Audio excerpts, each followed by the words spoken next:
ডাক দিয়ে কয়, বাদশাহ আপনি কি আমার সাথে মজা করতেছেন, যার কারণে আপনি আমারে সব গরু নিয়ে যাইতে বলেন? কারণটা কি? বলে, এ আমার কাজের লোক ব্যক্তি, শোনো, আজকে থেকে অনেক বছর আগে তুমি আমার কাছে চাউল রাখছো, ওই চাউল তো এতদিন থাকবে না, পোকায় ধরার কারণে আমি চাউলগুলা বিক্রি করে ছাগল কিনছি, অনেকগুলা ছাগল হওয়ার কারণে বিক্রি করে আমি গরু ক্রয় করছি, এই গরু হইতে হইতে এখন এত বেশি হয়ে গেছে, এগুলা তোমারই সব, আমার কিছু না, আমি শুধু দেখাশোনা করেছি, এগুলা আমি তোমার ফেরত প্রদান করলাম। ওই ব্যক্তি বলে সে এমন খুশি হয়ে গেছে, সে আসমানের দিকে হাত উঠে আমার জন্য দোয়া করছে। ওই দুইজন ডাক দিয়া কয়, তাইলে আপনি এই আমানতদারিতার মতো ভালো কাজের উসিলা দিয়া আল্লাহর কাছে দোয়া করেন, দেখবেন আমার আল্লাহ তাআলা আপনার এই দোয়াটা কবুল করে নিবে। হাইরে, এই আমানতদারিতার দোয়া কেমনে কবুল করছে জানেননি? যখন আল্লাহর দরবারে হাতটা উঠে দিছে, ও আল্লাহ, তারা দুইজনের ভালো কাজের কারণে তুমি এখান থেকে পাথরটা সরাইয়া দিছো, আরেকজনের ভালো কাজের কারণে তুমি আল্লাহরে ভয় করার কারণে তুমি পাথর সরাইয়া দিছো, একজন মারে গুরুত্ব দেওয়ার কারণে পাথর সরাইয়া দিছো। আল্লাহ, আমি আমানতদারিতা রক্ষা করছি, অন্য কোনো ভালো কাজের কথা বলতে পারি না, এই ভালো কাজের উসিলায় তুমি এই পাহাড়ের গুহার পাথর সরাইয়া দাও। আমরা তিনজন তওবা করি গো আল্লাহ, আর কোনোদিন গুনার কর্ম করব না, গুনার কার্য করব না। সাথে সাথে বড় পাথরটা পাহাড়ের মুখ থেকে, গুহার মুখ থেকে ছুইটা গেছে। এই তিনজন ব্যক্তি আমার আল্লাহর কাছে শ্রদ্ধার মধ্যে পড়া ডাক দিয়া কই, ও গো মনিব মাওলা, মাবুদ,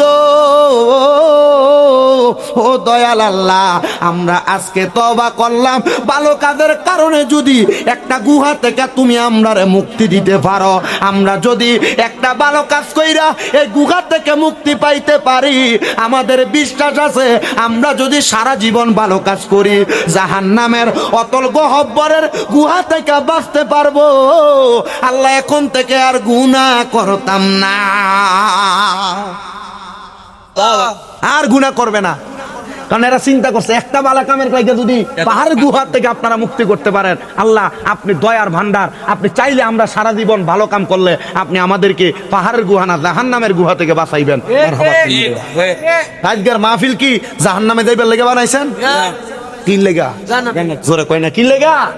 জান্নাতের লাগা। আল্লাহর কাছে দোয়া করবেন আজকের মাহফিলে বইয়া, হারাম কাজ, বাজে কাজ, খারাপ কাজ, যেই কাজ করলে গুনাহ হবে এমন কোন কর্ম আমরা করব না, তখন না করব। আল্লাহ আমাদেরকে হেফাজত করুক, জোরে কোন আমিন। আমি আরেকটা আয়াত তেলাওয়াত করেছি, কুল্লা আসআলুকুম আলাইহি আজরান ইল্লাল মাওয়াদ্দাতা ফিল কুরবা। আমার আল্লাহ তাআলা আমার নবীরে ডাক দিয়ে কইছে, নবী আমি আল্লাহ তাআলা এদের আপনার কাছে, আমি আল্লাহ তাআলা আমি আল্লাহ তাআলা আপনার কাছে কোনো বিনিময়, আমি আল্লাহ তাআলা কোনো বিনিময় দুনিয়ার মানুষের কাছে চাই না। বলে কেন চান না? বলে তাদেরকে যে আমি আল্লাহ বাসস্থান দিলাম, থাকার জায়গা দিলাম, সবকিছু দিলাম, আমি আল্লাহ কোনো বিনিময় চাই না।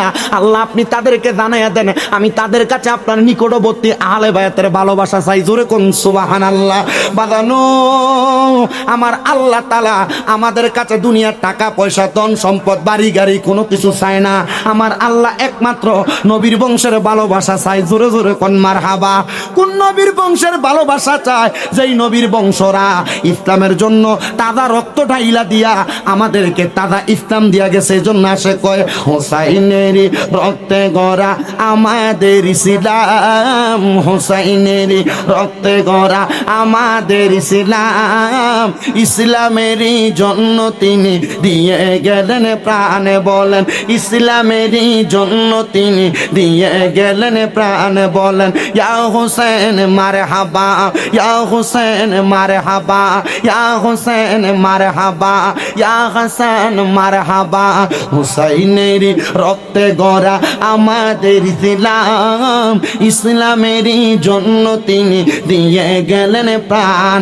সাহাবায়ে কেরাম বলি, ইয়া রাসূলুল্লাহ, নবী গো, আমার আল্লাহ তাআলা কেন আপনার বংশধরের ভালোবাসা চাইলেন?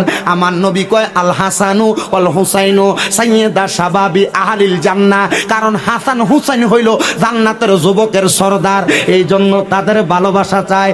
নবী গো তাহলে মা ফাতেমা কি? আমার নবী কয় আল ফাতেমাতু সাইয়্যিদাতুন নিসাই আহলিল জান্নাহ। এ আমার বাঞ্চারামপুরের আশরাফ বাবাদের মা বোনেরা, তোমাদেরকে ওই মা ফাতেমার সাথে জান্নাতে দেওয়া হবে, তোমাদের জান্নাতের সরদারিনী হবে ওই মা ফাতেমা। এই জন্য এই নবীর বংশধরের ভালোবাসার কথা বলছে। বলে হুজুর এরপরে কার কথা বলছে? কয় আলী রাদিয়াল্লাহু তাআলা আনহু। আমার নবী কয় আনা মাদিনাতুল ইলমি ওয়া আলীগুন বাবুহা, আমি নবী কইলাম ইলমের শহর, আমার আলী কইল সেই শহরের দরজা। এদেরকে যারা ভালোবাসবে রে তারা জান্নাত পাবে, তারা নাজাত পাবে। বলে হুজুর কেন?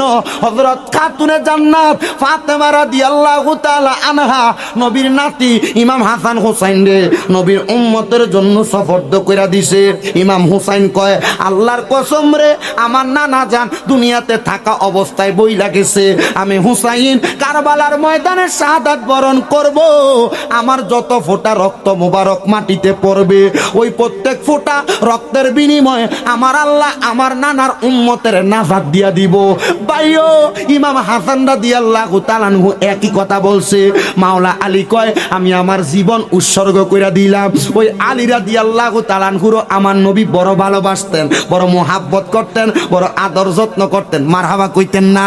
কেন এলেমের শহরের দরজা বলছে জানেননি কি কারণ? একদিন মাওলা আলী আর আমার দয়াল নবী খেজুর খাইতেছে। কি খায়? কি খায়?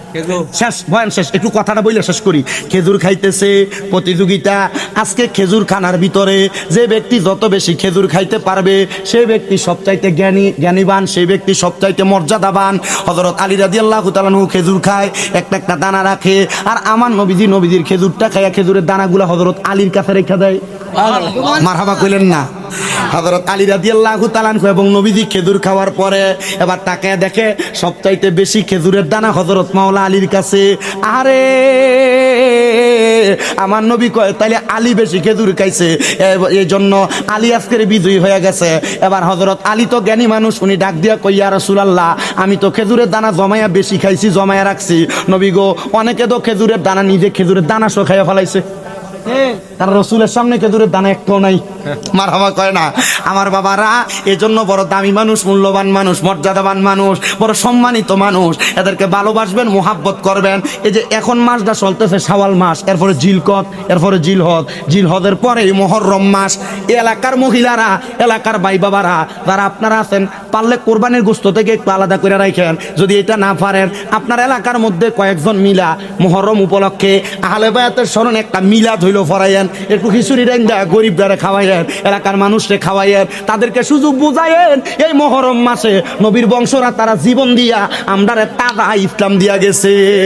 আরে মা ফাতেমার নয়নে মনি হযরত আলীর জান, মা ফাতেমার নয়নে মনি হযরত আলীর জান, ইমাম হোসেন শহীদ হলো কারবালার ময়দান, ইমাম হোসেন শহীদ হলো দয়াল নবীর জবানে কারবালার বয়ানে, দয়াল নবীর শেষ তাড়াতাড়ি কারবালার বয়ানে আওলাদের রাসূলের শহীদ হবে হাদিসে প্রমাণে, ইমাম হোসেন শহীদ হলো কারবালার ময়দানে, ইমাম হোসেন শহীদ হলো। ঈদের দিনে নতুন পোশাক পরলো সকলে, হাসান হোসেন কান্দে নানা পোশাক দাও বলে। ঈদের দিনে নতুন পোশাক পরলো সকল, হাসান হোসেন কান্দে নানা পোশাক দাও বলে। দয়াল নবী করলো দোয়া ও গো রাব্বানা, জান্নাত থেকে কুদরতেরই পোশাক পাঠাও না। লাল সবুজের সেই পোশাকে কারবালার ঈশান, লাল সবুজের সেই পোশাকে কারবালারি শান, ইমাম হোসেন শহীদ হলো ইমাম হোসেন শহীদ হলো দান বলেন মা ফাতেমার নয়ন মনি হযরত আলীর জান, মা ফাতেমার নয়ন মনি হযরত আলীর জান, ইমাম হোসেন শহীদ হলো কারবালার ময়দান, ইমাম হোসেন শহীদ হলো। আল্লাহ যেন আহলে বায়াতে রাসূলের ওসিলায় আমাদের সবার জীবনের গুনাহগুলো maaf করে দেয়, আল্লাহকে ভয় করার তৌফিক দেয়, মা বাপরে গুরুত্ব দেওয়ার তৌফিক দেয়, তরিকতের ফানাফিল্লা বাকাবিল্লার জগৎ অতিক্রম করার তৌফিক দেয়, আমানতদারিতা রক্ষা করার তৌফিক দেয়। বিষয় ওয়াজ করলাম কয়টা শোনেন। 1 নাম্বার তরিকতের ফানাফিল্লা বাকাবিল্লার জগৎ, 2 নাম্বার মা বাবার খেদমতের জগৎ, 3 নাম্বার আল্লাহর ভয়, 4 নাম্বার ফানাফিল্লা, 5 নাম্বার আহলে বায়াতের মুহাব্বত। বেশি বিষয় লাগে না, এই বিষয়গুলোর উপর গুরুত্ব দিয়া আল্লাহ যেন মরার আগে ঈমান নিয়ে মরার তৌফিক দেয়। আসলেন নবী এই দরাতে রহমত ও বরকত নিয়ে, আসেন সবাই তাজিমে সালাম দেই।